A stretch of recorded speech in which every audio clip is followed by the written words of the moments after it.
but you just try to keep the main thing the main thing. And while we were playing the game, we was focused on what our job was at hand.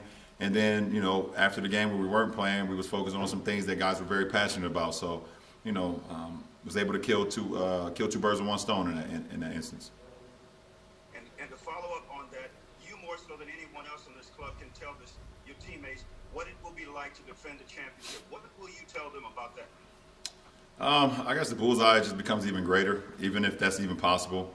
One, for me personally, the bullseye has always been on my back or on my front since I entered the league, and then you add in the Laker name on top of that, the Lakers franchise. The bullseye has been on this franchise for a long time as well. So, understanding that everyone's going to come at us, everyone's going to, try to take away from us defending our title. But, for me personally, last year we won the ring, we won a title, and this year is a new challenge. It's everybody's opportunity to go out there and do it. So, as long as we go in with that mindset and be humbled about our process, and and not worry about what we did last year, we need to worry about what we're going to do this year. It will give us the best possible chance to be able to go out and try to win another one. Mike Trudell.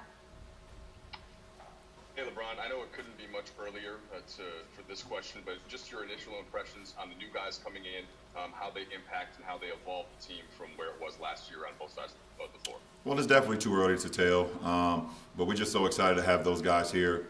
Having Wes, Dennis, obviously Trez and Big Mark. We're extremely excited to have those guys here. We're just working our habits, working our, what we want to do as a team, both defensively and offensively. And everyone is in tune, everyone is excited. But it's a process, and it's going to get better and better every single day, every single practice, and that's what it's all about. But we love what we've brought to this ball club, along with the guys that's returned. And then just bigger picture, the significance of both you and AD and the contract extensions, and what you think that means for the two of you in the franchise. Well, what it means that we're here and we're committed to this franchise. We're going to give everything that we got to this franchise. That's what it's all about. And the Lakers believe in us, and and they rewarded us with those contracts, and we just try to go out there and earn them every day. Both on the floor and off the floor, try to make an impact not only at what we do on the floor, but also make an impact off the floor and how we carry ourselves as men as well. So, it's a great partnership. Dave. Hey, LeBron. So this will take you in a pretty rarefied air, this contract, 20 years in the league.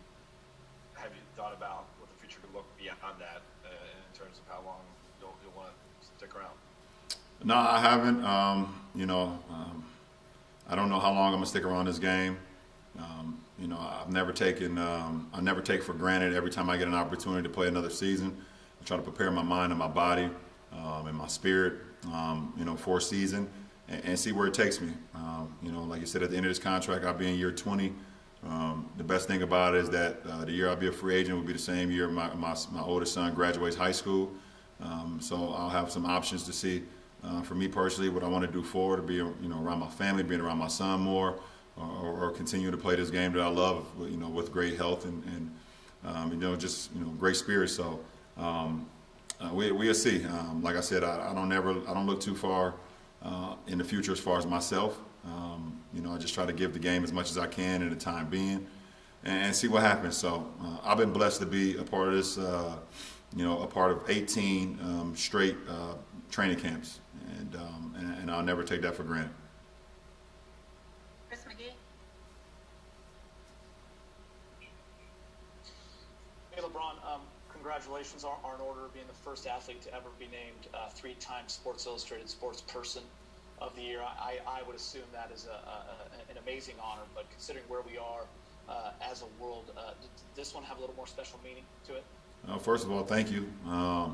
It definitely does. And you see the class that I was in, and the group that I was in, the men and women that I was a part of, understanding that, we're more than athletes, and being able to go out there and not only perform at a high level in what we do as far as our profession, but also being able to change lives and create opportunities and empower people and inspire people off the floor, not only in our communities, but all over the world. So it means a lot, to be a part of that group and, like you said, to be the first ever 3-time winner of this award.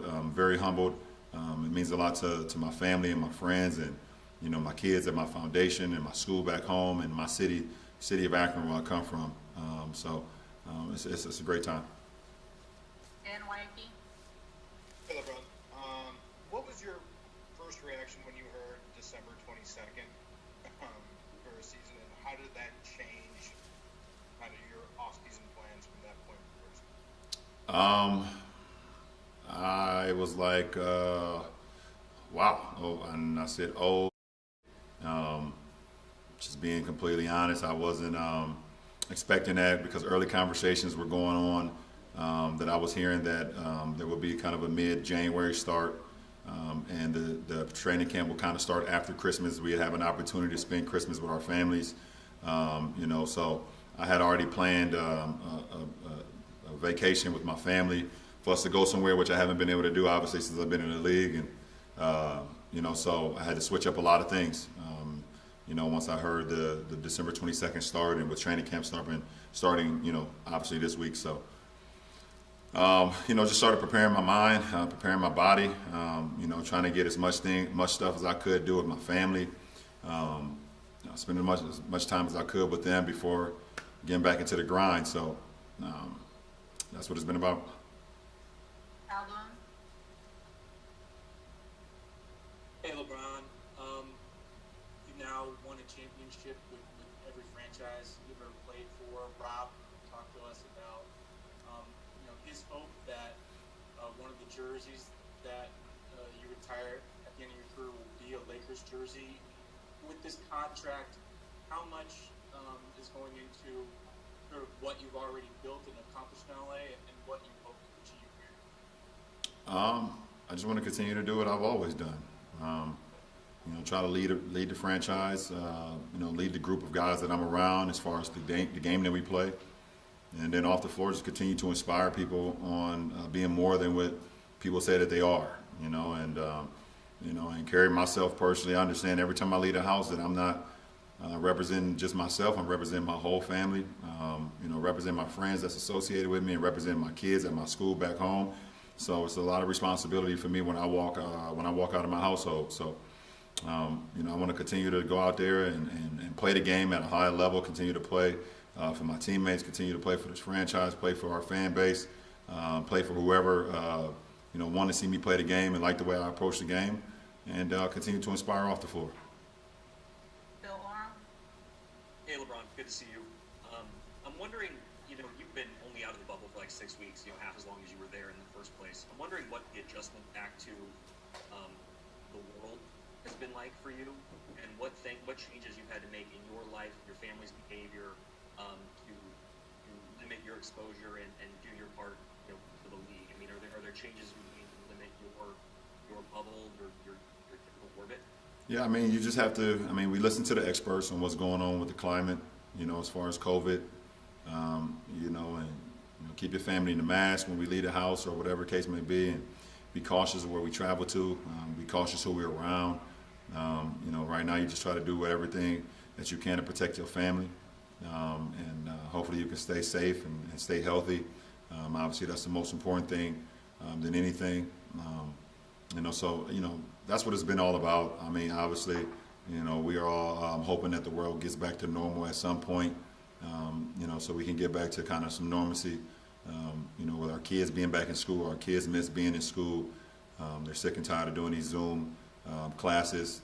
They love being around their other classmates. They love, being in classrooms and having fun, and I understand that too. So hopefully we can get back to that soon, but much appreciation, much respect to the teachers that's holding these classes, Monday through Friday. They're doing a hell of a job. So much respect to that.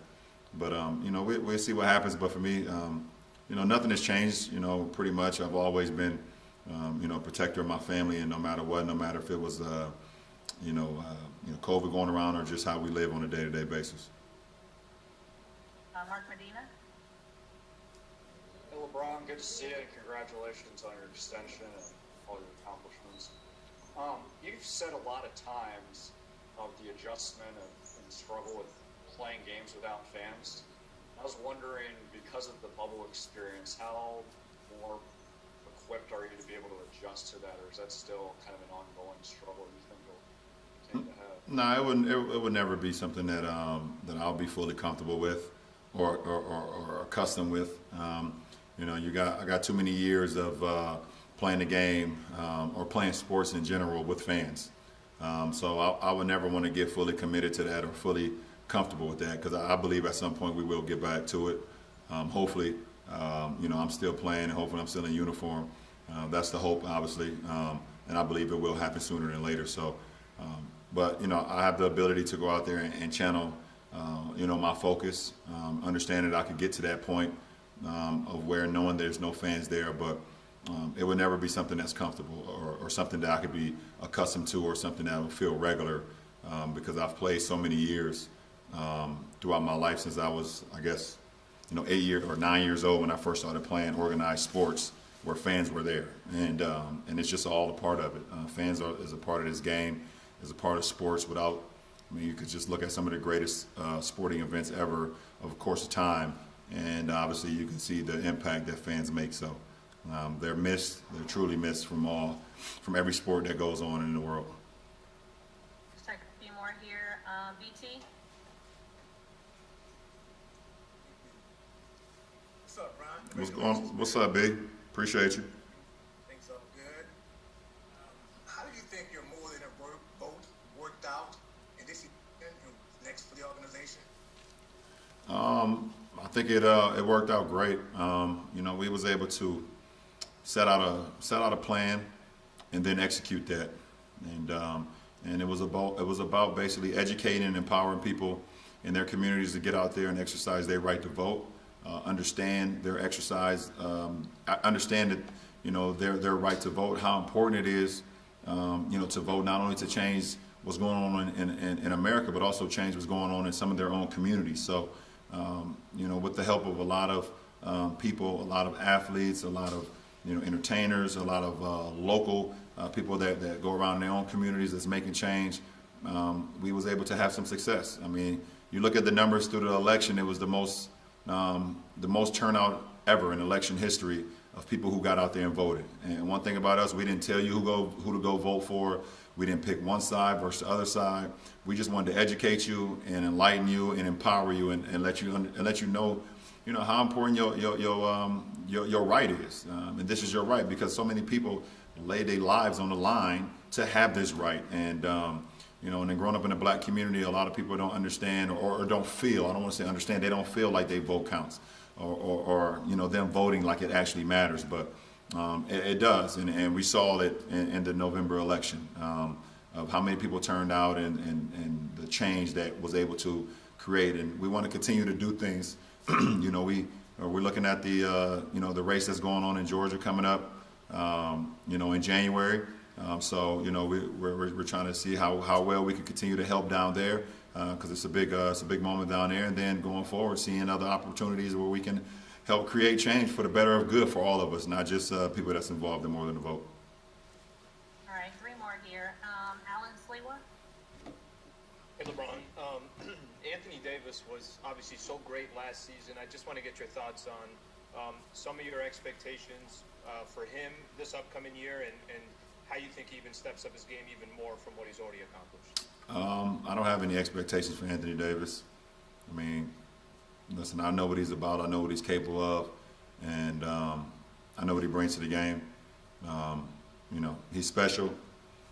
He's one of the best players in the world, and his talent is what he's able to do at his size. There's just not many people in the world that's ever been able to do that in this sport, period. So, but I don't have any expectations on him. He's going to go out and be himself, and he's going to do things not only that we've seen before, it's going to be some things that we haven't seen before, but it's going to be on both sides of the floor. So, but there's no expectations for me. Bill Plaschke. Yeah, LeBron, you've never been a big fan of load management, but isn't this year different? Don't you need to conserve it with a shortened off season? don't you need to conserve yourself more this year? I've always listened to my coaches. We had the same thing last year when the coaching staff got here. You know, we're going to be as smart as we can be on not, making sure that my body and making sure that I'm ready to go. Obviously, every game matters, but we're competing for something that's high. So we don't ever want to shortchange our stuff, and it's for me personally. It's always a fine line with me, but I understand that with the shortened season. I mean, I think it was 71 days that the off season is going to be the shortest off season for any sport ever, any professional sports ever. So you're going to be very conscientious about what we do going forward, as far as me personally. Last question, Melissa Rowland. Hey, LeBron, you talked about just sort of your reaction when you first found out how short your off season was going to be. Now that you've had some time to let it set in, how are you feeling both physically and mentally right now? Physically, that's gonna. I mean, right now I'm sore as hell. We day 2 of training camp, so that's been my whole career, pretty much except probably like year 1 and year 2 when I was 18 and 19. Super sore, but nothing.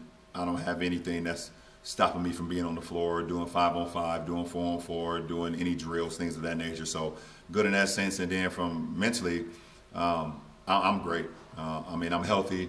My family's healthy. I'm great mentally. So I'm in a really good place in my life. So I'm solid. Jay, will you just take one more for Chris McGee, please? Yep. Thank you. Thanks, LeBron. Kind of to piggyback off a question Mike asked earlier about the new pieces. Considering you guys just basically won this championship, it seems like yesterday, mid-October, can new pieces help a title team, and just in terms of practices and the focus early on, especially guys that are thirsty for a title? And I know Mark's won one, but it's been a couple years. I mean, just adding guys that just play the game the right way and that's hungry to be, hungry to want to, win and win at the highest level. You got Trez, who's won a 6 Man of the Year award.